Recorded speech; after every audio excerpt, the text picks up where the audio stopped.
Hola, en este video vamos a estar hablando de continuidad de funciones y vamos a estar haciendo 3 ejercicios de funciones en R2.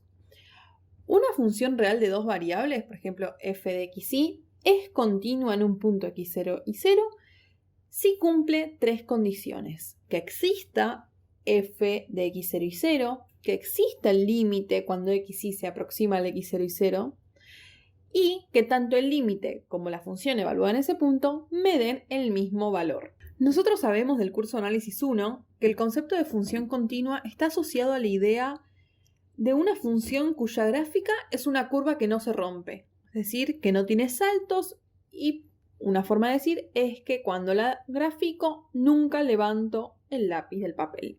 Esta noción de continuidad también se generaliza a funciones de más variables. Usando las propiedades de límites, también se puede demostrar que las sumas, productos, cocientes y composición entre funciones continuas también va a ser continua. Vamos ahora sí con 3 ejemplos donde nos piden analizar la continuidad de 3 diferentes funciones. En el primer ejercicio nos piden decidir si la función f de xy igual a x cuadrado más 5y cuadrado todo sobre x cuadrado más y cuadrado es continua en el punto 0, 0. Y para eso, para ser continua, la función debe cumplir las 3 condiciones mencionadas anteriormente. La primera condición uno puede ver que no se cumple. ¿Por qué? Porque cuando la x y la y toman los valores 0, 0, el denominador de mi función se anula, se hace 0.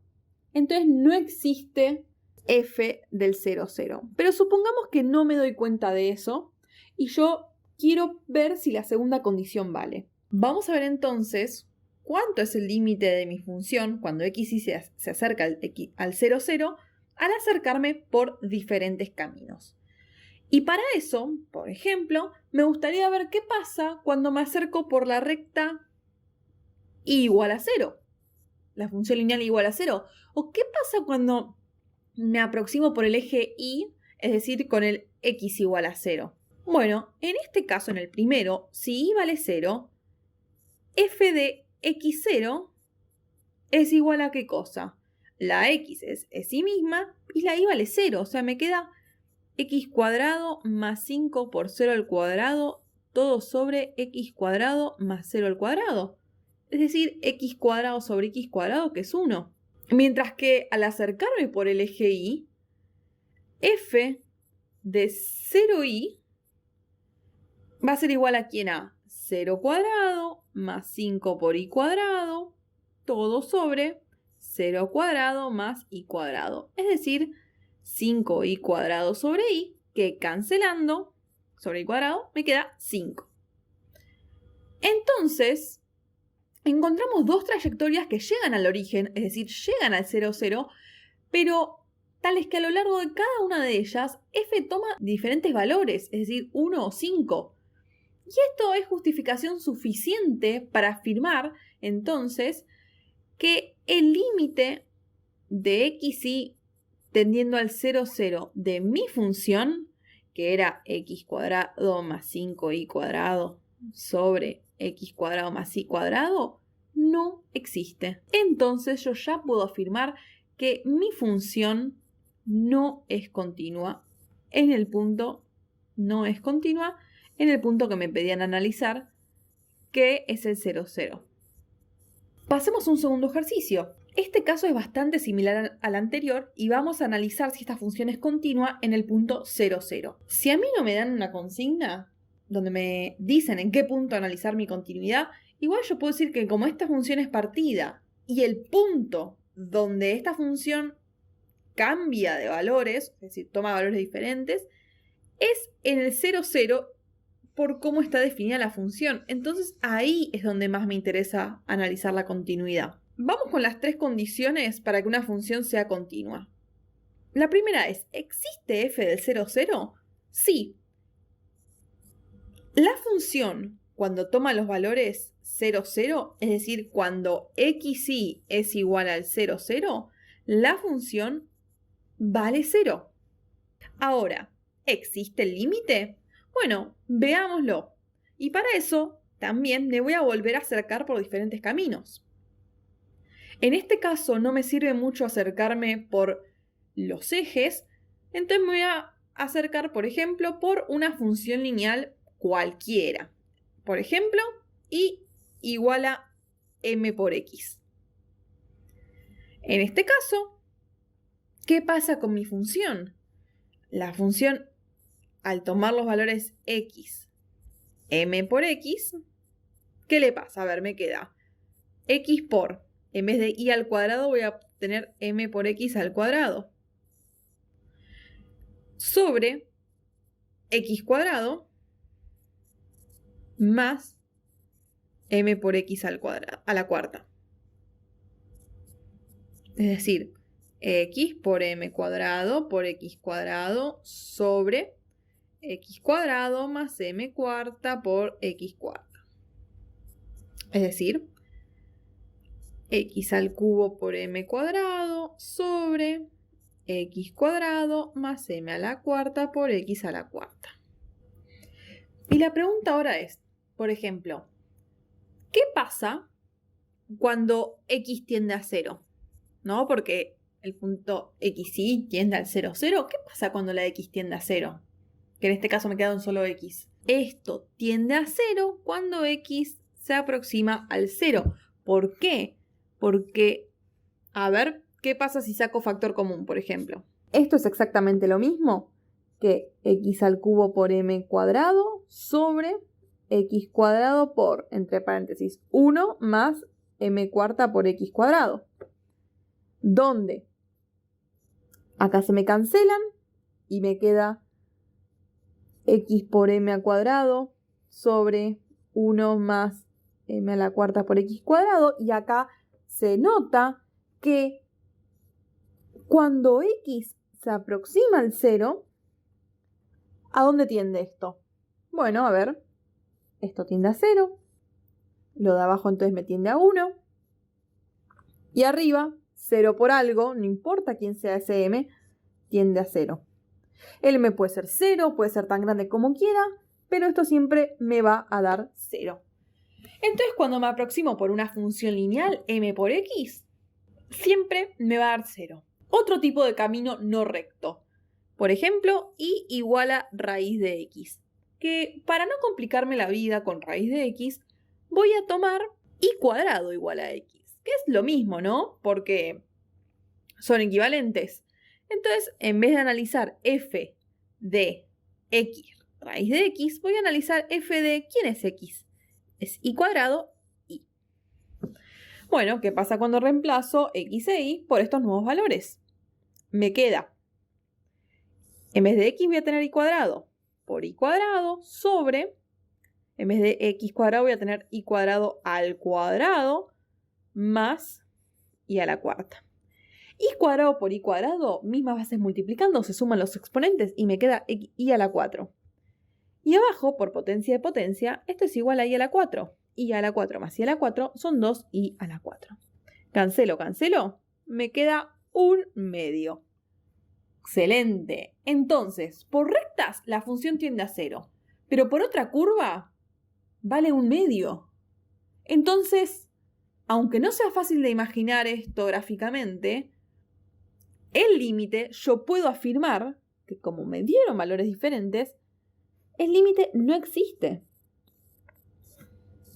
No existe el límite y no se cumple la segunda condición, por lo que afirmo que la función f de x y no es continua. En el punto 0, 0, obvio. Vamos con el tercer y último caso. En este último ejercicio nos dan una función de vuelta por partes muy similar a la anterior, pero cambia con que el numerador de una de las partes es x cuadrado por y, mientras que el denominador es x cuadrado más y cuarta. Analicemos qué pasa en este caso cuando me acerco por caminos, ¿sí?, diferentes, los que uno quiera, y veamos si el límite existe o no. ¿Por qué voy directo con el límite? Porque ya sabemos que f del 0, 0 existe, es 0. ¿Por qué? ¿Cómo sé eso? Porque lo que me están preguntando es cuánto vale la función cuando el punto xy es el 0, 0. Y eso sabemos que vale 0. Entonces, hora de pasar analizar el límite. ¿Qué pasa si nos acercamos por los ejes? Es decir, f de x0, ¿sí? Esto sería cuando y es igual a 0, que es el eje x, y f de 0y. Vamos a escribirlo aquí al costado. Esto sería y igual a 0, o sea, eje x, y x igual a 0, eje y. En este caso, la función se comporta como x cuadrado por 0 sobre x cuadrado más 0 a la cuarta, o sea, 0, y 0 al cuadrado por y sobre 0 al cuadrado más y a la cuarta, es decir, 0. Entonces, uno puede seguir probando por caminos más complicados, diferentes. Puedo agarrar las funciones lineales de la forma m por x, puedo agarrar funciones cuadráticas, puedo agarrar lo que quiera, pero también puedo pensar, me dio 0 en los dos casos, ¿será que el límite existe y que vale 0? Entonces yo puedo decir, bueno, supongo que el límite existe. Vamos a probarlo por definición. Probemos que el límite existe por definición. ¿Qué significa esto? Sea epsilon mayor a 0, si no recuerdan la definición del límite pueden ver nuestro video anterior, donde probamos, ¿sí?, con varios ejercicios cómo usar la definición del límite. Sea epsilon mayor a 0, se busca determinar un delta mayor a 0 tal que si la distancia o la raíz de x menos x0, o sea, x0 en un punto, nosotros tenemos las coordenadas x0 y 0, donde quiero analizar la continuidad. De x menos x0, en este caso 0, al cuadrado, más y menos y0, es decir, 0 al cuadrado, son menores a delta, entonces el módulo de nuestra función, es decir, x cuadrado por y sobre x cuadrado más y cuarta, menos el límite que yo supongo que tiene, es decir, yo creo que su límite es 0, nos debe dar menor a epsilon. Yo quiero hallar un delta para que esto pase. Entonces, vamos a ver si efectivamente el módulo es menor a epsilon y vamos en el camino a elegir cuál es el delta. Entonces, sea epsilon mayor a 0, analicemos el módulo de la resta esa, x cuadrado y sobre x cuadrado más y cuarta menos 0, me queda eso mismo, que esto es equivalente a tener x cuadrado por el módulo de y sobre x cuadrado más y cuarta. ¿Por qué no hace falta ponerle el módulo a todos estos términos que tienen x cuadrado e y cuarta? Porque dan positivo. Es decir, x cuadrado siempre va a ser positivo y x cuadrado más y cuarta, por ser suma de cosas positivas, me va a dar positivo, entonces no hace falta ponerle el módulo. ¿Y qué es esto? A ver, esto es menor o igual a ¿qué cosa? Si nos fijamos, x cuadrado más y cuarta, suma de dos cosas positivas, esto yo digo que es mayor o igual a x cuadrado. Sí, eso es cierto, si a x cuadrado le sumo algo, siempre va a ser algo positivo, siempre va a ser más grande que sí mismo. Entonces, si el denominador es mayor que x cuadrado, yo puedo asumir entonces que toda la fracción es menor o igual a x cuadrado por módulo de y sobre x cuadrado. Esto es fácil de ver con un ejemplo. Por ejemplo, 2 tercios o 2 quintos, 5 es más grande que 3, ¿no? Entonces 2 quintos es menor o igual a 2 sobre 3. Cuanto más grande sea el denominador, menor va a ser la fracción. ¿Y acá qué pasa? Nos queda el módulo de y. ¿Quién es el módulo de y? El módulo de y lo puedo representar en realidad de dónde sale, de tener raíz de y cuadrado. ¿Qué es raíz cuadrado? Nosotros asumimos, volvamos acá, que raíz de x cuadrado más y cuadrado es menor a delta, pero a su vez, raíz de y cuadrado es más chico que la raíz de x cuadrado más y cuadrado. Esto tiene sentido, ¿no? Porque raíz de algo siempre va a ser más chico que raíz de sí mismo más otra cosa positiva. Entonces puedo asumir que esto es menor a delta, efectivamente. Y acá ya estamos, porque yo quería que esto sea menor a epsilon. Entonces, esto nos hace pensar que tal vez debemos escoger epsilon igual a delta para que esto ocurra. Entonces así, el módulo de mi función nos queda menor a epsilon. Y si yo pruebo que esto es menor a epsilon, entonces esto me quiere decir que el límite de xy tendiendo al 0, 0 de mi función es efectivamente el límite que yo supuse que era, es decir, 0. Y veamos si cumple la última condición. Yo tenía que existe el f de 0, 0. Sí, es 0. Que existe el límite de xy tendiendo al 0, 0 de mi función. Nuevamente, es 0. Lo probamos recién. Y lo último que tenía que pasar, que tanto f del 0, 0 como mi límite me den el mismo valor. La pregunta es, ¿esto pasa? Y la respuesta es sí. Tanto f de 0, 0 como el límite me dan de resultado 0. Entonces yo puedo afirmar que mi función f de xy es continua en el punto 0, 0.